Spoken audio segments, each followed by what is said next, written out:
In the year 8000 BC, it's the middle of the night when a huge spaceship suddenly appears in the sky and begins descending over a tribal community. All the villagers immediately flee in fear, except for one guy that can't stop staring at the beam of light coming out of the ship. Later in Egypt in the 1920s, an excavation is taking place at the foot of the pyramids. When an important foreign professor arrives with his daughter Catherine, one of the excavators immediately takes him to see what they've found, a series of mysterious coverstones. Meanwhile, Catherine's looking at some smaller artifacts and becomes fascinated by a gold necklace with the Eye of Ra. At that moment, the crowd begins yelling when the excavators hoist up an even bigger object, a giant circular metal ring with a jackal-headed figure buried underneath.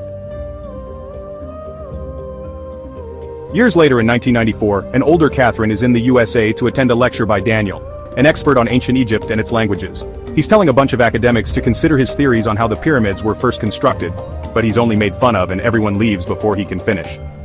Afterward, when Daniel is trying to leave the hotel, Lieutenant Kowalski approaches him and makes him get into a car where Catherine is waiting. She offers Daniel a job without giving him any details, and when Daniel hesitates, she points out that he's been evicted from his apartment, his grants have run out, and this is the chance to prove his theories, so Daniel accepts. Meanwhile, in a peaceful suburb, two officers go looking for Colonel O'Neill, who is currently in his dead child's bedroom. It turns out his kid died while playing with his dad's gun, and O'Neill never moved on. The officers interrupt O'Neill's depression to tell him he's been reactivated. Moments later in Colorado, Daniel and Catherine enter an Air Force base under a mountain. Daniel is taken to a lab where they have the coverstones found in 1928, which Daniel finds very impressive. However, when he sees the translation on the board, he immediately begins fixing all the mistakes. The resulting sentence says 1,000,000 years into the sky is Ra, sun god, sealed and buried for all time in his stargate. 2 weeks later, Daniel is still working hard on translating the rest of the tablets, yet he still can't find a language that matches the symbols on them. Needing a break, he goes out to grab a drink, and finds a guard reading a newspaper with an article about the Orion constellation. The picture inspires Daniel and he grabs the newspaper before running back to the lab where he grabs a marker and starts filling in the lines between the stars of the constellation. He then climbs the stair ladder to compare his drawing with one of the glyphs, confirming they match. Moments later, Daniel attends a meeting with all the scientists and the officers, and spreads a star chart on the table, explaining all the symbols on the tablets were constellations placed in a unique order to form a map with 7 points to outline a course to a position. Then he makes a drawing to explain that to find a destination within any three-dimensional space, one needs 6 points to determine the exact location, and the 7th point is the origin, which he indicates with another drawing of two humans next to a V symbol. The others point out the symbol isn't on the device, and when Daniel wonders what they mean, the wall goes up to reveal they have the Stargate found in Egypt, which is made from a mineral not found on Earth. In the control room, they activate the Stargate, which begins spinning around.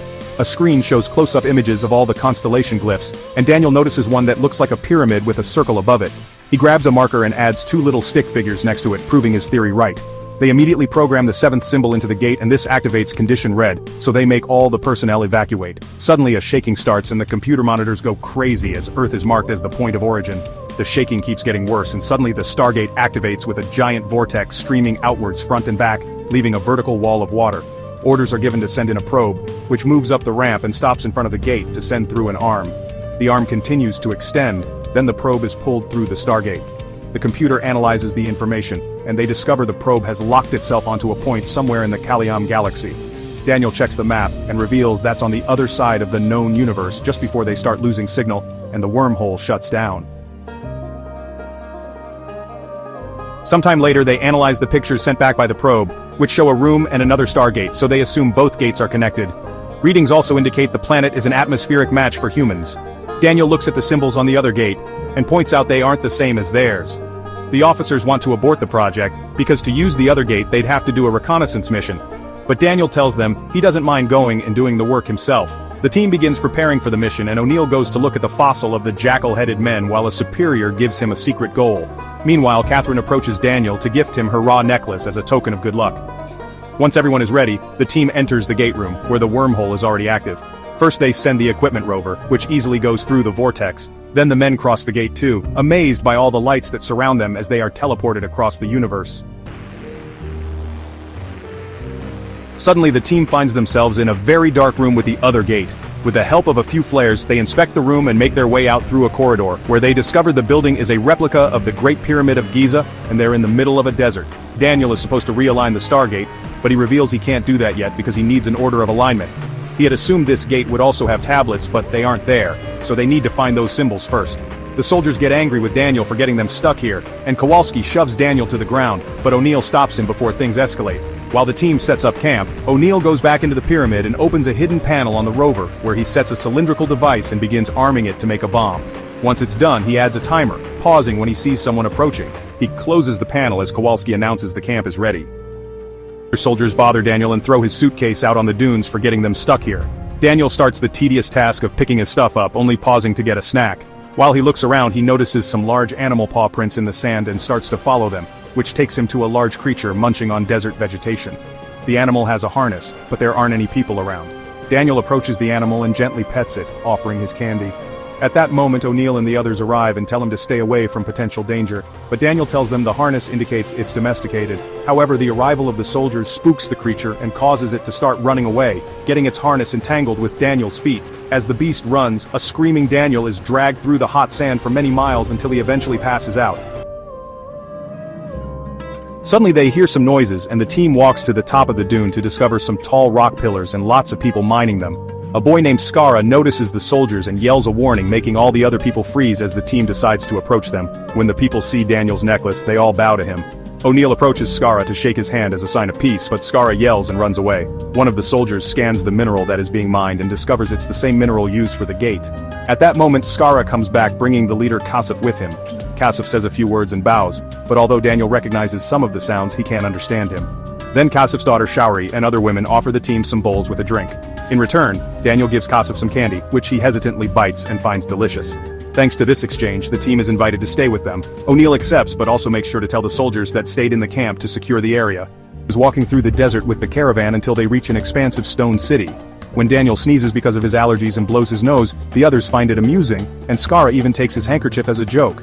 Once they're inside the city, all the people bow again as they reveal a large disk of the Eye of Ra. Daniel explains that the people think that the Egyptian sun god Ra sent the team here. Suddenly all the people begin running around and O'Neill gets a call from camp, but it can't be heard because of all the static. At the camp, the soldiers are getting surrounded by a sandstorm, so they decide to pick up their things and run inside the pyramid. In the city, people are running to the gates to close them up. Thinking they're being captured, the soldiers run after them and punch a few people before taking 2 men hostage. Skara cuts in to take O'Neill to the top of the wall, where he shows him that a sandstorm is approaching.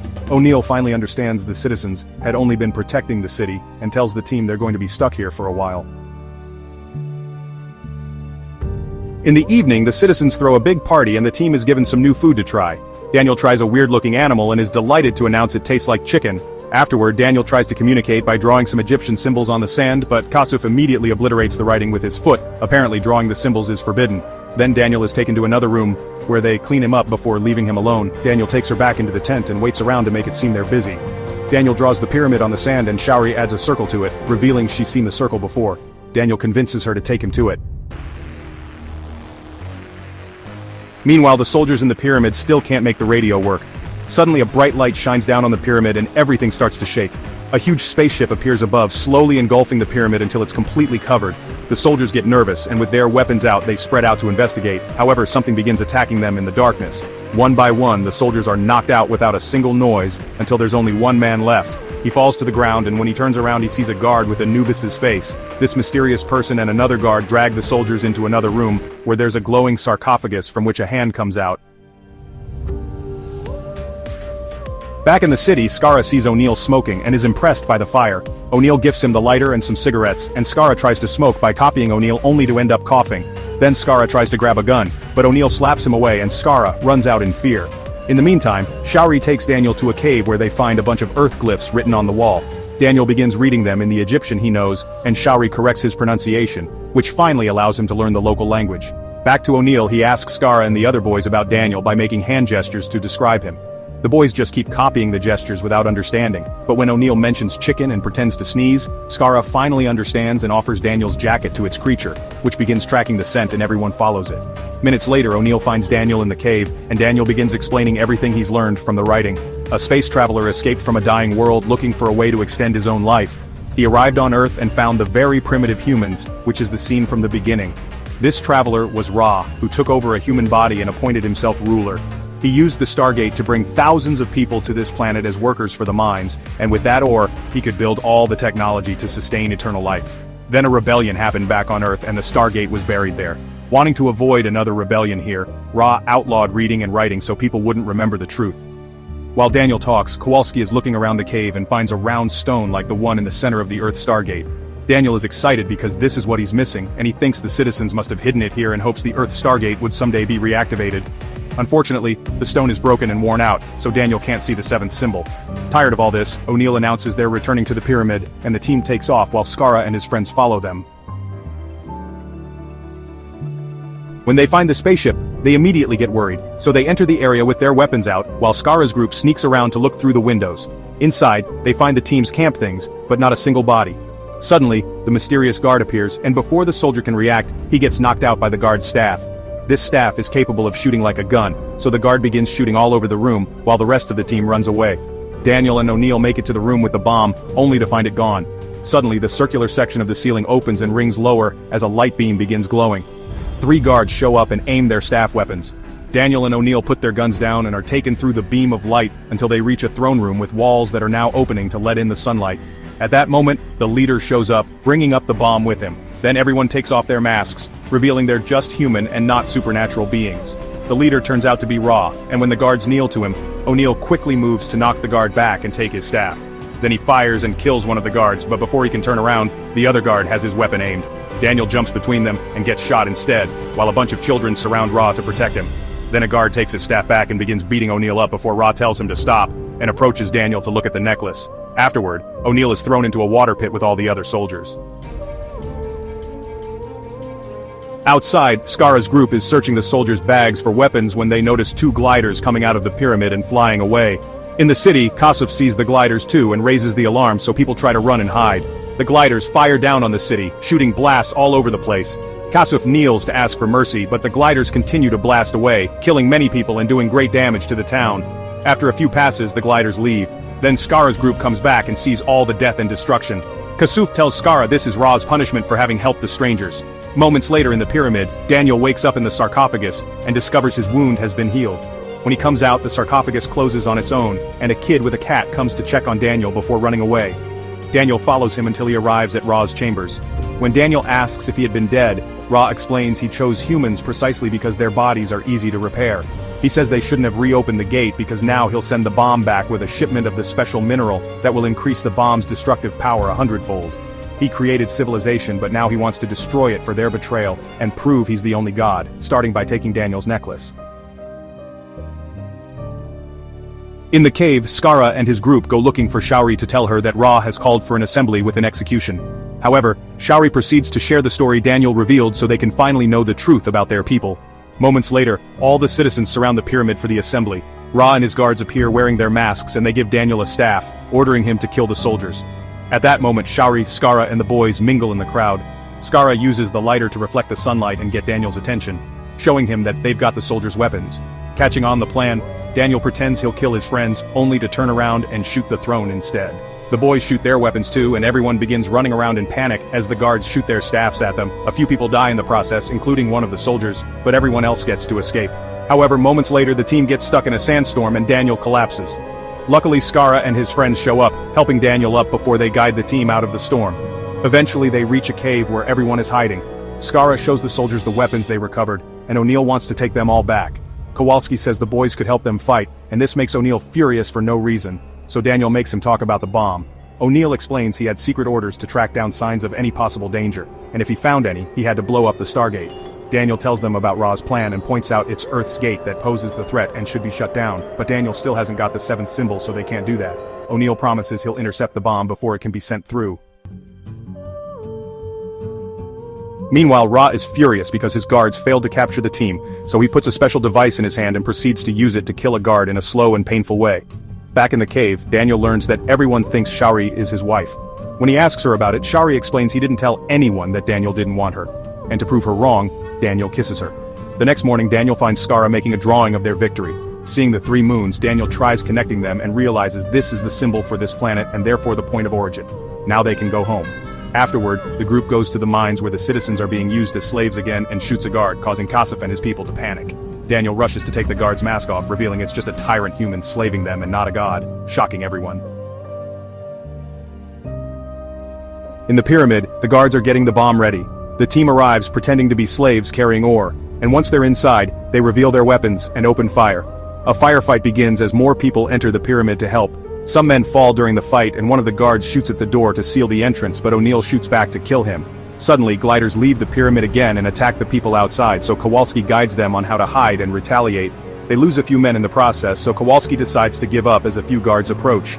In his chambers, Ra is furious that he's losing the battle and orders his men to send the bomb to Earth now. At that moment, the team reaches the bomb and O'Neill activates it, explaining he'll stay on this side to blow it up after everyone returns to Earth. Suddenly, a guard shows up and shoots Shaori, deadly wounding her before Daniel shoots back to kill him. Desperate, Daniel picks her up and takes advantage of the opening ceiling to take her to the sarcophagus, which instantly heals Shaori. Meanwhile, from the opening ceiling, another guard comes out and starts to fight O'Neill. At the same time, Ra finds Daniel and begins hurting him with his artifact glove. With only 3 minutes left on the bomb, O'Neill keeps hitting the guard until he manages to overpower him and activates the gem on his hand, which makes the rings come down. O'Neill puts the guard under them so the rings kill him. The rings also activate in the other room and distract Ra, giving Daniel the chance to take the necklace back before the rings take him and Shaori back to the bomb room. Outside, the guards are about to capture all the rebels when suddenly Kasif arrives with all his people and surrounds the guards to kill them in seconds. Seeing this defeat, Ra activates his spaceship, which starts raising to take him away. In the pyramid, O'Neill tries to disarm the bomb but can't because Ra rigged it, but luckily, he gets an idea. When the rings activate again, they send the bomb through them and it shows up in the spaceship, where it explodes and finally kills Ra. Everyone on the planet celebrates and Skara and the boys salute for O'Neill, who salutes back to thank them with respect. Moments later, Daniel activates the Stargate and gives the necklace to O'Neill so he can take it to Catherine because he's decided to stay here with Shaori. The soldiers cross the gate and through the bright lights they finally go home.